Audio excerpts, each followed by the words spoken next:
जब कोई अब्दुल अपना नाम सूर्य रखकर परचून की दुकान खोलेगा या टी स्टॉल लगाएगा तो उसमें जरूर थूकेगा। इसलिए हमने कहा कि जितने भी गैर सनातनी हैं उनको मेला क्षेत्र में प्लॉट न दिया जाए। महाकुंभ में मुस्लिमों की एंट्री बैन करने के समर्थन में यह तर्क साधु संतों के सबसे बड़े मंच अखाड़ा परिषद के अध्यक्ष रविंद्र पुरी ने दिया था। दोस्तों, सोशल मीडिया पर एक लंबी चर्चा चली कि जब मक्का में हिंदू नहीं जा सकते तो महाकुंभ में मुस्लिम क्यों आए। दोस्तों, पिछले कुछ सालों में किस तरीके से देश में हवाएं बदली है। हिंदू मुस्लिम मुद्दों पर जमकर राजनीति हुई, देश में अमन चैन तहस नहस करने की पूरी कोशिश की और कुछ हद तक यह सफल भी हो गई।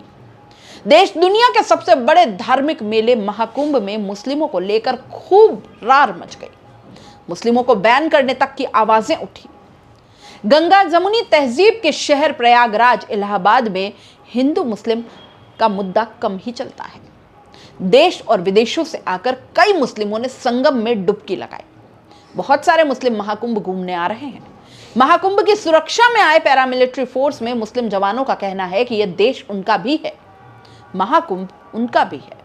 वो सुरक्षा में अपनी जान की बाजी लगा देंगे। पूरी दुनिया में चर्चा का विषय बने महाकुंभ को लेकर वो भी गर्व ही महसूस करते हैं। दोस्तों, मुस्लिम महिलाएं जो हैं वो खुश हैं कि प्रयागराज का महाकुंभ पूरी दुनिया में मशहूर है।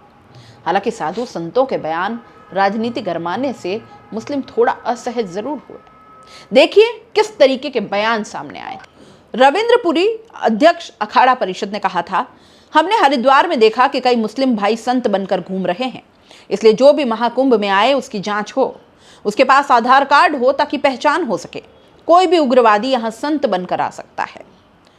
परिषद के महामंत्री महंत गिरी ने कहा था, महाकुंभ मेला में सिर्फ सनातनियों को ही प्रवेश दिया जाए। कोई भी मुखौटा लगाकर गलत तरीके से महाकुंभ में प्रवेश कर सनातन संस्कृति और परंपरा को दूषित कर सकता है। मुस्लिमों को प्रयागराज महाकुंभ में प्रवेश रोकने के लिए अखाड़ा परिषद के अध्यक्ष रविंद्र पुरी और महंत हरिगिरी का अखाड़ा परिषद की बैठक में यह पहला बयान था। उस समय इस पर ज्यादा चर्चा नहीं हुई और इसी बैठक में महाकुंभ में उर्दू और फारसी शब्दों के प्रयोग पर भी आपत्ति जताई गई। अखिल भारतीय अखाड़ा परिषद ने शाही को उर्दू शब्द और पेशवाई को फारसी शब्द बताया और इन शब्दों को बदलने तक की मांग की। जैसे जैसे महाकुंभ की तारीखें नजदीक आती जा रही, वैसे वैसे गैर हिंदुओं पर महाकुंभ में बैन लगाने की मांग भी उठने लगी थी। 4 नवंबर को अखाड़ा परिषद ने प्रस्ताव पास किया कि मेले में गैर हिंदुओं का प्रवेश वर्जित है। और साथ ही धीरेन्द्र शास्त्री, पीठाधीश्वर बागेश्वर धाम, कहते हैं कि महाकुंभ में गैर सनातनी संतों का क्या सम्मान करेंगे। थूक कांड और पंडालों में आग जैसी प्रायोजित घटनाओं से पता चलता है कि वो एंटी सनातन है। जो राम को नहीं मानते उन्हें राम के नाम से क्या काम, मेरे अंगने में तुम्हारा क्या काम।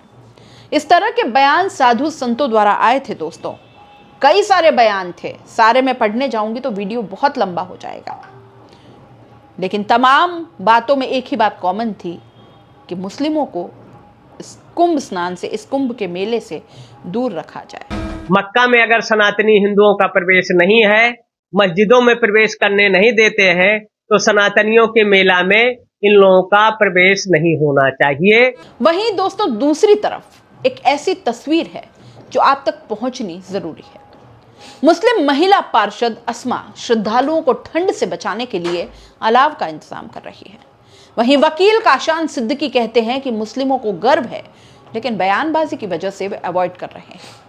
दोस्तों, इतना तो साफ है कि मुस्लिमों से सवाल होने पर वे खुशी का इजहार जरूर करते हैं। हमारा प्रयागराज इंटरनेशनल लेवल पे बहुत अच्छे से जाना जा रहा है। तमाम मुसलमान हर तरीके से बढ़ चढ़ कर हिस्सा लेता रहा है। सियासत अपने दर पर है, भाईचारा अपने दर पर। लेकिन दिल में उनके एक टीस है कि इस बार महाकुंभ में वो उस तरीके से शामिल नहीं हो सके जैसे पहले होते आ रहे हैं। पहले के लोग भी बताते हैं, लोग जाते रहे, सब लोग, तो सबको जाना चाहिए।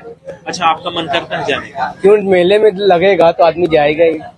हम लोग आते जाते हैं, देखते हैं, और पहले जो है तो जाते रहे घूमने के लिए। अब तो ऐसा माहौल हो गया कि जा भी नहीं पाते। प्रयागराज में होने वाले माघ मेला, अर्धकुंभ और महाकुंभ में अब तक हजारों मुस्लिमों का कारोबार होता था, दुकानें लगती थी, लेकिन इस बार ऐसा नहीं देखने को मिल रहा। विवाद से बचने के लिए मुस्लिम महाकुंभ से खुद ही दूरी बना रहे हैं। अटाला में रहने वाले मुस्लिम कहते हैं कि महाकुंभ बड़ा मेला है, हमारे शहर में होता है, इसलिए हम अच्छा महसूस करते हैं।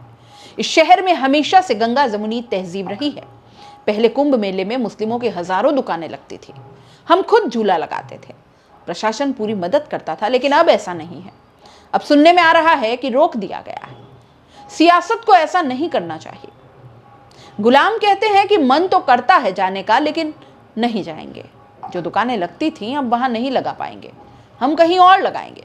सिर्फ इतना ही नहीं, 40 करोड़ श्रद्धालुओं की सुरक्षा में इंडिया के हर स्टेट से पैरामिलिट्री फोर्स बुलाई गई है। जम्मू कश्मीर तक के जवान प्रयागराज की कुंभ नगरी की सुरक्षा में पहुंचे हैं। महाकुंभ में मुस्लिमों की एंट्री, दुकानें और कामकाज को लेकर काफी बयानबाजी हुई। यहां तक कि एंट्री बैन करने की बातें मुद्दा बनती रही। लेकिन देश की सुरक्षा में मुस्तैद जवान ऐसी बातों का मुंह तोड़ जवाब देते नजर आते हैं। महाकुंभ में ड्यूटी पर आए पैरामिलिट्री के जवान अकरम अली स्पेशल टीम में शामिल होकर मेला क्षेत्र के हर कोने की जांच परख में जुटे हैं। कहीं कोई बम प्लांट तो नहीं कर गया, एक्सप्लोजिव तो नहीं है, कोई संदिग्ध तो नहीं घुसाया, इसकी जांच में उन्हें लगाया गया है। लेकिन महाकुंभ में मुस्लिम? इस सवाल के जवाब में रामपुर के रहने वाले सीआरपीएफ जवान अकरम अली कहते हैं कि क्या यह देश मेरा नहीं है? मेरा भी है। क्या महाकुंभ मेरा अपना नहीं है? मेरा भी है। जम्मू कश्मीर के पुंछ से मोहम्मद अफसर आए हैं, पहली बार कुंभ में ड्यूटी पर हैं। कहते हैं कि महाकुंभ में सुरक्षा ड्यूटी की जिम्मेदारी निभाते बहुत अच्छा लग रहा है। महाकुंभ को पूरी तरह से सुरक्षित बनाएंगे। हम चाहते हैं ज्यादा से ज्यादा लोग महाकुंभ में आए। कहते हैं कि देश की सुरक्षा में तैनात जवानों के नाम क्या हैं, इस पर कोई सवाल नहीं। उन्हें हर अहम ड्यूटी में लगाया जाता है और इसी प्रकार पुलिस, सीआरपीएफ, आरएएफ, पीएसी समेत अन्य फोर्स और सुरक्षा एजेंसियों में मुस्लिम अधिकारी जिम्मेदारी निभा रहे हैं। सुरक्षा इंतजाम में पूरी तरह शामिल हो रहे हैं। हाँ, पूरी गारंटी है सुरक्षा की। जनता ज्यादा से ज्यादा आने की कोशिश करे। जी जी, किसी प्रकार की कोई डरने की जरूरत नहीं है। देश तो मेरा भी है, इसीलिए मैं अपने देश की सुरक्षा में हूँ। और कुंभ मेला मेरा नहीं है, बिल्कुल, इसलिए इसकी सुरक्षा में हूँ। क्योंकि वो फोर्स से हैं, इसलिए सुरक्षा से इतर सवालों का जवाब नहीं देना चाहते। अकरम अली, मोहम्मद अफसर जैसे तमाम जवान मेला क्षेत्र में फ्लैग मार्च में शामिल हो रहे हैं। मेला क्षेत्र में बम डिस्पोजल टीम का हिस्सा है।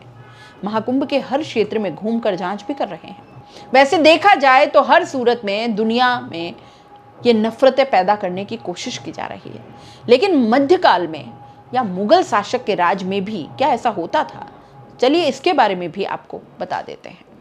दोस्तों, भारत में मध्यकाल में मुस्लिम शासकों के दौर में भी कुंभ के पहले की तरह ही चले आते रहने की परंपरा मिलती है।